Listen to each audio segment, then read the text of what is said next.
नमस्कार दोस्तों, स्वागत है आज के इस नए वीडियो में। आज के इस वीडियो में हम लोग जो है से सीखेंगे क्लास 8 का चतुर्भुज का समझना जो चैप्टर है, उसका प्रश्न संख्या 3 से शुरू करने वाले हैं, ठीक है? इससे पहले जो भी प्रश्न है हम लोगों ने पिछले वीडियो में देख चुके हैं, ठीक है? आप वो वीडियो नहीं देखे हैं तो वीडियो का लिंक दिया गया है डिस्क्रिप्शन में, वहाँ से जाकर आप देख सकते हैं, ठीक है? आज के इस वीडियो में जो है से हम लोग सीखेंगे कहाँ से? प्रश्न संख्या 3 के बाद देखेंगे, ठीक है?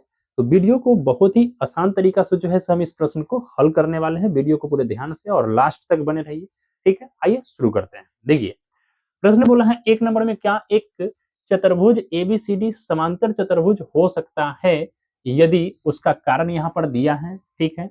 यदि डी प्लस ए जो है से 180 डिग्री, तो हम क्या करते हैं यहाँ पर पहले इसको पहचानने के लिए क्या करना है कि पहले हम एक समांतर चतुर्भुज को बनाएंगे, फिर उसके बाद उसके माध्यम से समझते हैं, ठीक है? देखिए, यहाँ पर इस तरह से अगर समांतर चतुर्भुज अगर बनाया जाए, ये वाला इस तरह से ये समांतर चतुर्भुज हो जाएंगे। इसका नाम कर देंगे ए बी सी और डी, ठीक है? अब यहाँ से हमसे पूछा है कि एंगल ए और प्लस में एंगल बी दोनों का योग 180 डिग्री हो सकता है। जैसे ए है, बी है, तो बी होता है ये वाला और डी है ये वाला। क्या होता है? ये समांतर चतुर्भुज है, तो समांतर चतुर्भुज का जो सम्मुख कोण होता है, हम लोग पीछे से पढ़ते आ रहे हैं कि इसका सम्मुख कोण जो है से क्या होता है? बराबर होता है, ठीक है? तो ये तो है बी और डी जो है दोनों एक दूसरे के क्या है? सम्मुख है, तो ये तो बराबर हो जाएगा ना। एंगल बी और एंगल डी जो है क्या हो जाएगा यहाँ पर? एंगल डी जो है एंगल बी के यहाँ पर क्या हो जाएगा? बराबर हो जाएगा, ठीक है? लेकिन यहाँ क्या कर रहा है कि एंगल डी जो है एंगल बी और एंगल डी का योग 180 डिग्री होगा? नहीं होगा, क्योंकि ये जो दोनों है क्या आपस में बराबर है। ये सम्मुख कोण है, एंगल बी और एंगल डी दोनों सम्मुख कोण है, और यहाँ कह रहा है कि दोनों का प्लस कितना होना चाहिए? 180 डिग्री। तो ऐसा होगा? नहीं होगा। नहीं होगा, इसका मतलब ये नहीं फॉलो कर रहा है, ठीक है? अब अगला को इसी तरह से चेक करना है। अगला को चेक करेंगे तो यहाँ पर क्या बोला है? ए बी जो है सी डी के बराबर है, तो ए बी कहाँ है? ए बी ये वाला है, ये वाला भुजा ए बी है, और सी डी कहाँ है? ये वाला है। चलिए, ए बी जो है सी डी बराबर कितना है? 8, मतलब ये वाला 8 तो ये वाला भी 8 है, ठीक है? आगे हमसे बोला है कि एडी जो है 4 सेंटीमीटर है, एडी जो है से 4 सेंटीमीटर है, तो एडी जो है से 4 सेंटीमीटर है ये वाला, ठीक है?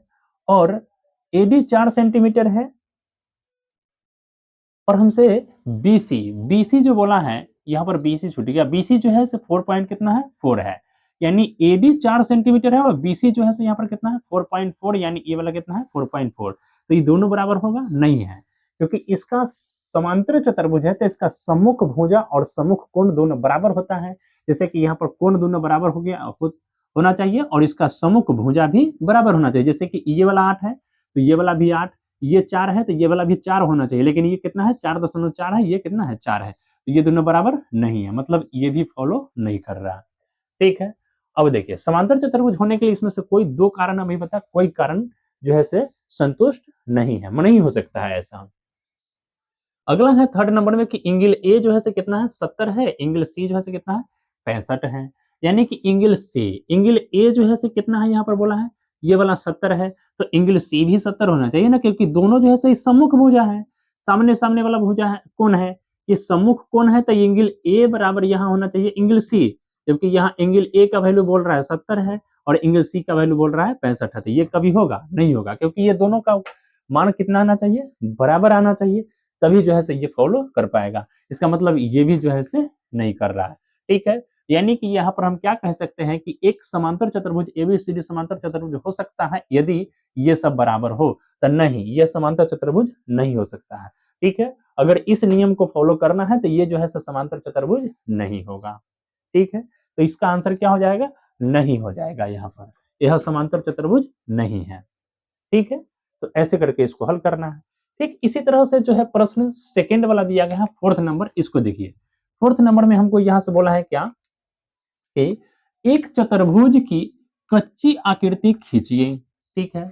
और समांतर चतुर्भुज न हो परंतु जिसके दो सम्मुख कोण माप बराबर हो, ठीक है? मतलब एक ऐसा आकृति बनाना है जो समांतर चतुर्भुज नहीं होना चाहिए, ठीक है? लेकिन उसमें दो कोण जो है उसका बराबर होना चाहिए, ठीक है? तो ऐसी कौन सी आकृति है? आइए बनाते हैं। देखिए, आकृति के बारे में हमसे पूछा है कि ऐसी कौन सी आकृति है, उस आकृति को बताना है। तो देखिए हम क्या करते हैं, यहाँ से एक आकृति को बनाते हैं, जैसा कि यहाँ पर इस तरह से ये वाला आकृति हो गया ये। और अगर हम इसका क्या करते हैं, इसको अगर यहाँ से मिला देते हैं और इसको यहाँ से मिला देते हैं, तो इस तरह से क्या बनेगा, पतंग बन गया। ठीक है, पतंग बन गया। और इसका ये वाला कोण जो होता है और ये वाला कोण दोनों आपस में बराबर होता है। ठीक है, सम्मुख कोण जो होता है, पतंग का सम्मुख कोण, ये दोनों आपस में बराबर होता है। ठीक है, तो यहाँ बोला था हमसे कि दो माप इसका बराबर, दो कोणों का माप जो है बराबर होना चाहिए, मतलब ये वाला कोण और ये वाला कोण। मतलब इसको हम ए मानते हैं, इसको बी मानते हैं, तो कह सकते हैं कि एंगल ए जो है बराबर है किसके, एंगल बी के बराबर है। ठीक है, तो ये कौन सा आकृति हो जाएगा, तो आकृति का नाम हमसे पूछा था, तो आकृति कौन सा हो जाएगा, तो ये जो है से पतंग हो जाएगा, पतंग, पतंग आकृति हो जाएगा। इसका आंसर क्या हो जाएगा, इसका पतंग हो जाएगा। ठीक है, तो ऐसे करके जो है से इसको पहचानना है। ठीक है, अब जो है से हम लोग देखते हैं इसका अगला प्रश्न 5 नंबर क्या है उसको देखते हैं। ठीक है, देखिए अब जो है हम लोग देखते हैं कितना 5 नंबर प्रश्न में क्या दिया गया है उसको देखिए, एकदम बिल्कुल आसान है। आइए समझते हैं इसको, पहले पढ़ते हैं प्रश्न को क्या दिया गया है। बोला है किसी समांतर चतुर्भुज के दो आसन कोणों का अनुपात हमसे दिया है 3 और 2।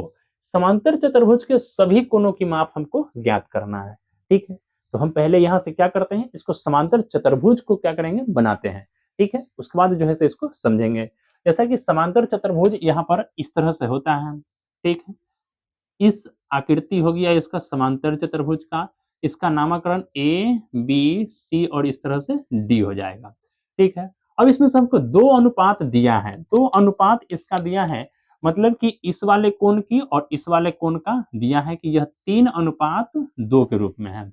ठीक है, तो हम मान लेते हैं कोण जो है से हमको निकालना है, तो मान लेते हैं जो ये अनुपात में दिया गया है, तो ठीक है, तो इसको जो है से हम लोग एक्स वाई मान करके बनाते हैं। ठीक है, यहां से लिखेंगे, शुरू करेंगे हल।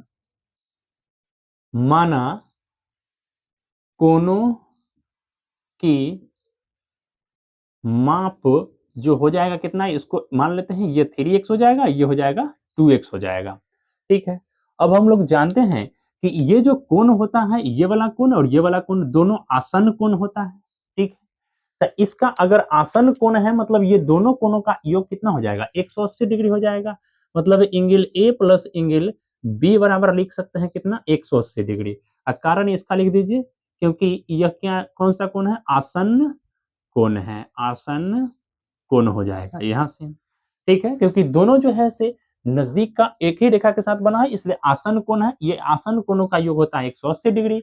अब यहाँ से हम क्या करेंगे कि x, a का वैल्यू क्या है, यहाँ पर 3x है, b का वैल्यू क्या है, यहाँ पर 2x है, ये हो जाएगा 180। यहाँ भी x लगा दीजिए, यहाँ भी x लगा दीजिए।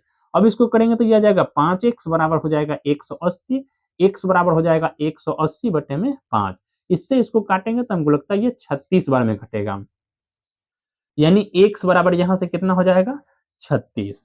ठीक है, तो इस तरह से जो है से x का वैल्यू पहले निकल गया। अब यहाँ से क्या करेंगे, हम कोण की माप अगर निकालते हैं, जैसे a कोण का निकालना है, एंगल a निकालना है, तो एंगल a के लिए कितना है, यहाँ पर 3x है, तो 3 और इंटू में x का वैल्यू यहाँ पर कितना है, 36 रखेंगे, तो 36 तिहाई का यहाँ पर हो जाएगा कितना, 108 हो जाएगा, 108 डिग्री। मतलब ये वाला कोण जो है से कितना का है, 108 डिग्री का है। ठीक उसी तरह से ये वाला निकल जाएगा, एंगल बी के लिए निकालेंगे तो 2x, मतलब 2 गुने यहाँ पर हो जाएगा 36, यानी कितना हो जाएगा, 72 डिग्री हो जाएगा। कितना हो जाएगा, 72 डिग्री। एंगल ए का वैल्यू 108, एंगल बी का वैल्यू कितना, 72 डिग्री। लेकिन हमसे पूछा था कि सभी कोण निकालना है इसका, सभी कोण।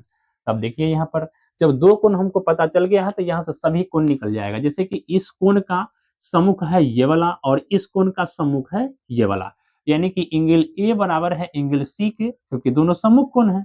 यहाँ पर लिखेंगे सम्मुख कोण है। ठीक है, अब यहाँ से एंगल ए का वैल्यू पता है हमको कितना है, 108 है, तो एंगल सी का भी कितना हो जाएगा, 108। ठीक उसी तरह से एंगल बी जो है बराबर है एंगल डी के। एंगल बी का वैल्यू यहाँ पर कितना हो जाएगा, इस तरह से 72 है, तो ये वाला 72, यानी डी का कितना आ जाएगा, इस तरह से 72 आ जाएगा। ठीक है, यानी इसका सभी कोण पता चल गया। तो यहाँ से जो है से ये वाला कितना हो जाएगा, 180, और ये वाला कितना हो जाएगा यहाँ पर 72। और इसके सम्मुख ये है तो ये भी 72, इसके सम्मुख ये है तो ये भी हो जाएगा कितना 108 डिग्री। ठीक है, तो इस तरह से जो है सभी कोण को हम निकाल लिया आसानी से। ठीक है, ठीक इसी तरह से बिल्कुल इसी टाइप का प्रश्न जो है ये दिया गया है 6 नंबर। ठीक है, आइए इसको भी हल करते हैं। देखिए यहां पर बोला है 6 नंबर में किसी समांतर चतुर्भुज के दो आसन कोणों के माप अगर बराबर है, जैसे कोई समांतर चतुर्भुज हमने लिया है और जैसे ये वाला है और इसका दो कोण बराबर इस बार बोला है, जैसे इसको अगर x मानते हैं तो ये भी x हो जाएगा। ठीक है, तो अब बोला है समांतर चतुर्भुज के सभी कोण का माप निकालना है। आइए पहले हम फिर से एक बार समांतर चतुर्भुज को बनाते हैं। इस तरह से समांतर चतुर्भुज को अगर फिर से बनाते हैं यहाँ पर और इसका नाम रखते हैं ए बी सी और डी। ठीक है, देखिए अब यहां से हमसे बोला है कि दो कोणों का माप जो है क्या है, बराबर है। ठीक है, दो आसन कोणों के माप बराबर है। यहां से शुरू करेंगे, हल हो जाएगा, इसको इधर घेर देते हैं। ठीक है, अब यहां से हल में आ जाएगा। अब जो है से हमसे दो आसन कोणों की माप बराबर बोला है, तो मान लेते हैं माना माना कि एबीसीडी चतुर्भुज एबीसीडी का आसन्न कोण मान लेते हैं कितना है, x है। ठीक है, आसन्न कोण x है, तो ये वाला x है तो ये वाला भी कितना हो जाएगा, x हो जाएगा। ठीक है, x हो जाएगा। अब जो है हमसे पूछा है, क्योंकि बोला है उसमें कि दोनों कोण बराबर है, तो ये वाला x तो ये वाला भी x हो जाएगा। ठीक है, अब सभी चतुर्भुज के सभी कोणों की माप ज्ञात करना है। तो हम लोग जानते हैं कि ये दोनों कोण जो होता है आसन्न कोण होता है। ठीक है, तो आसन्न कोणों का योग कितना हो जाएगा, 180 डिग्री हो जाएगा। अब यहाँ से लिखेंगे क्या कि एंगल डी और प्लस में एंगल सी बराबर होता है 180 डिग्री। कारण इसका लिख दीजिए आसन्न कोण है, आसन्न कोण है। इस तरह से ये आसन्न कोण हो जाएगा। अब यहाँ डी का वैल्यू भी x है, सी का भी x है, यानी हो जाएगा 180। 2x बराबर यहाँ से 180, यानी x बराबर हो जाएगा 180 और बटे में 2। इससे इसको काटेंगे कितने बार में, 9 बार में, मतलब x बराबर हो जाएगा कितना, 90 डिग्री हो जाएगा।